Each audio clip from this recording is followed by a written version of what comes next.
میرے نبی نے فرمایا کہ جب لوگ جنت میں جا رہے ہوں گے، اویس بھی جا رہا ہوگا، دروازے کے قریب اللہ فرمائیں گے باقی سب کو جانے دو، اویس کو روک لو۔ تو وہ اویس پریشان ہو جائیں گے کہ بوئے تے آتے کیوں رکاوٹ بن گئی، دروازے پہ آ کے کیا رکاوٹ ہو گئی؟ تو وہ کہیں گے یا اللہ آپ نے مجھے کیوں روکا ہے؟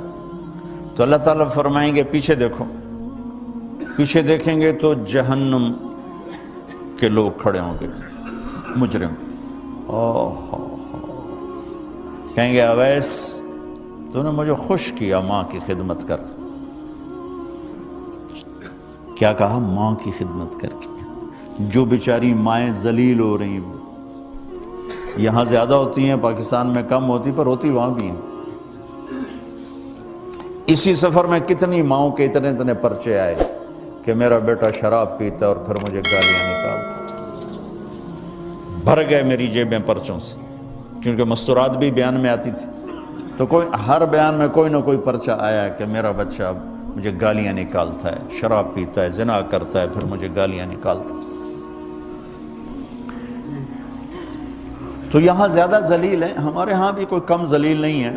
کوئی قسمت والی ماں ہے جس کو فرما بردار اولاد ملتی ہے، تو اللہ فرمائیں گے اویس تو نے مجھے بہت خوش کیا ماں کی خدمت۔ دیکھیے جہنم کے لوگ کھڑے ہیں تو انگلی کا اشارہ کرتا جا، اللہ جدھر جدھر تیری انگلی کا اشارہ ہوگا ادھر ادھر لوگوں کو جہنم سے نکال کے جنت میں ڈال دوں۔ آج میں تیری طفیل لاکھوں آدمیوں کو جنت میں پہنچاؤں گا۔ عدد ربیہ و مدر، لاکھوں کا لفظ نہیں آتا، ربیہ و مدر عرب کے دو قبیلے اپنی تعداد میں سب سے زیادہ تھے۔ تو اللہ تعالیٰ کہیں گے اویس آج تیری طفیل جتنا ربیہ اور مدر دو بڑے قبیلوں کے لوگ ہیں اتنے مجرم آج تیری طفیل جنت میں ڈال دوں۔ سبحان اللہ اکبر۔ جب میرے رب نے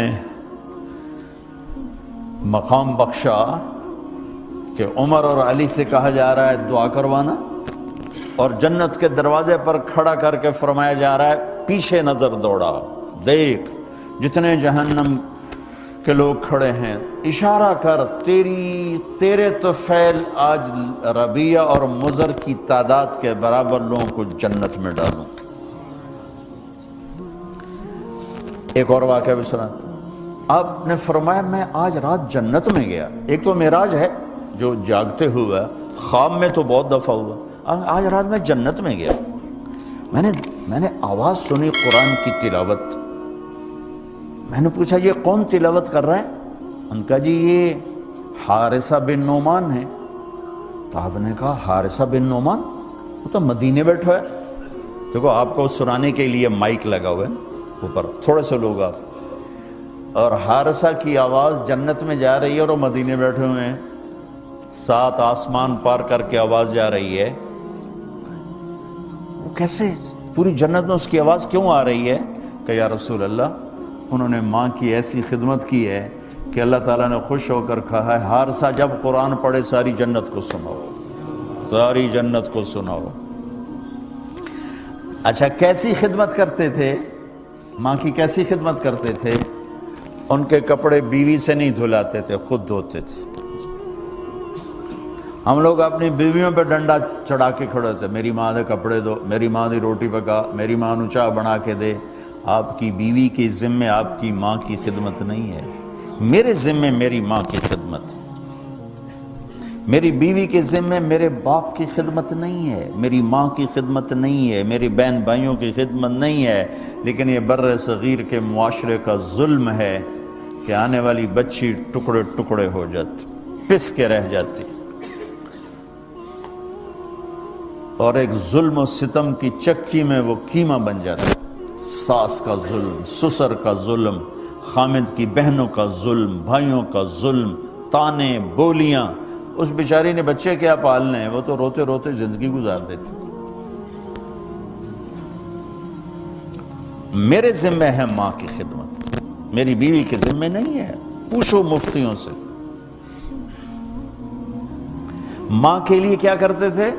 سالن خود بناتے تھے، آٹا گوندتے تھے، روٹی پکاتے تھے، پھر تھالی میں پلیٹ میں رکھ کر ماں کو سامنے بٹھا کر خود کھلاتے تھے، کھلاتے بھی خود، اور ماں کو تیل لگاتے، کنگھی کرتے، جوئیں نکالتے۔ اور کبھی اماں کوئی کام کہہ دیتی اور سمجھ میں نہیں آیا تو یہ نہیں کہتے تھے ماں جی کیا جائے، اپنی بیوی کو باہر بلا کر کہتے ماں جی نے کیا کہا ہے مجھے سمجھ میں نہیں آیا۔ ایک دفعہ موسیٰ علیہ السلام نے پوچھا یا اللہ میرا جنت کا ساتھی کون ہے؟ تو موسیٰ علیہ السلام نے فرمایا فلاں قصائی تیرا جنت کا ساتھی۔ تو موسیٰ علیہ السلام تھوڑا سوچ میں پڑ گئے کہ قصائی تے موسیٰ دا جوڑ کے میں بہ گئے، فلاں مجاہد، فلاں عالم، فلاں ولی اللہ وہ تیرا جنت کا ساتھی، قصائی تیرا ساتھی۔ تو موسیٰ علیہ السلام نے پتہ پوچھا اور پہنچ گئے۔ تو وہ گوشت کی دکانوں میں ایک دکان اس کے بھی تھے، میں بٹھا چوکڑی مار کے تھے اپنا ویچی جاندہ تھے، ٹکی جاندہ ہے۔ کوئی موسیٰ علیہ السلام کو اسپیشل چیز نظر نہیں آئی۔ جب شام کو وہ چلنے لگا، جب وہ اس کا گوشت ختم ہو گیا تو اس نے ایک ٹوٹا تھیلے میں ڈالا اور چل پڑا، موسیٰ علیہ السلام بھی ساتھ چل پڑے۔ وہ گھر پہنچا تو موسیٰ علیہ السلام نے کہا میں آ جاؤں؟ کہا جی آ جاؤ۔ اس نے وہاں جا کے کیا کیا، بوٹیاں بنا کے ہانڈی چڑھا دی، پھر آٹا نکال کے گوندھا، اس کو نرم ہونے رکھ دیا، سالن تیار کیا، پھر روٹی تیار کی، ٹرے میں رکھا۔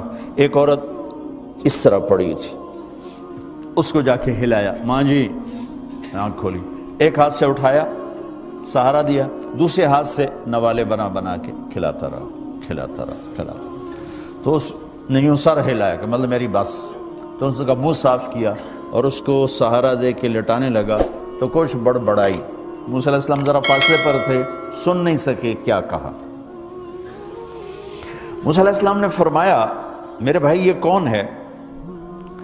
کہا جی میری ماں ہے، اور میں جب صبح جاتا ہوں نا کام پر تو اس کے سارے خدمت کر کے روٹی پانی کھلا پلا پھر میں جاتا ہوں، پھر جب شام کو واپس آتا ہوں تو پہلے میں اس کی یہ خدمت کرتا ہوں۔ بیوی سے نہیں کہا، خود کیا۔ ہم اپنی بیویوں کو کتنا ذلیل کرتے ہیں، اور 99% جو ساس ہے وہ نیگیٹو ہے اور ظالم ہے۔ 99% ساس نیگیٹو ہے اور ظالم ہے، اور ہمارے بچوں کو ہوش نہیں کہ میری ماں ہے، میری ماں ہے۔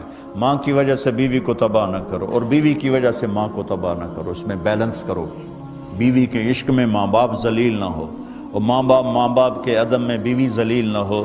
یہ دونوں نوحے میں سن رہا ہوں، اس لیے بول رہا ہوں، دکھ سے بول رہا ہوں۔ کہا جی میں شام کو پھر اس کی خدمت کرتا ہوں، اب بچوں کو بعد میں دیکھتا ہوں۔ کہا اچھا یہ بتا یہ کیا کہہ رہی تھی؟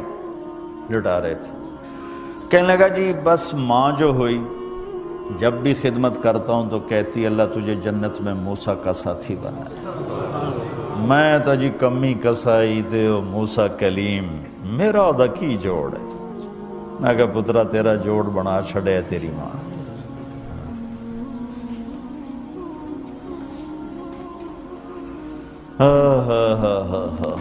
ماں باپ زندہ ہیں دعا لو، فوت ہو گئے ان کی قبروں پہ جایا کرو، وہاں بیٹھ کے قرآن پڑھا کرو۔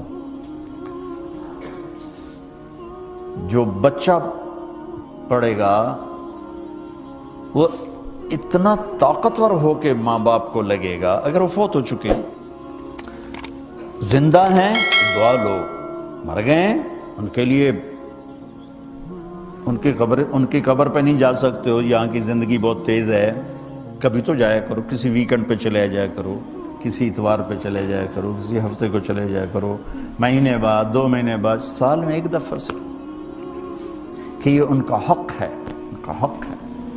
اور ابن القیم رحمۃ اللہ علیہ نے ایک واقعہ لکھا ہے کہ عبداللہ بن مطرف رحمۃ اللہ علیہ نے خواب دیکھا کہ قبریں پھٹیں اور لوگ نکلے اور کوئی چیز ایسے اٹھا رہے ہیں، ایسے اٹھا رہے ہیں، ایسے اٹھا رہے ہیں۔ ایک آدمی نکلا اور جا کر ایک درخت سے ٹیک لگا کے بیٹھ گیا۔ یہ اس کے پاس جا کر کہتے ہیں بھئی آپ کون لوگ ہو؟ وہ کہتے ہیں ہم ایمان والے ہیں۔ کہ یہ کیا ہو رہا ہے؟ کہ جو رشتہ دار ثواب بھیجتے ہیں یہ وہ اکٹھا کر رہے ہیں۔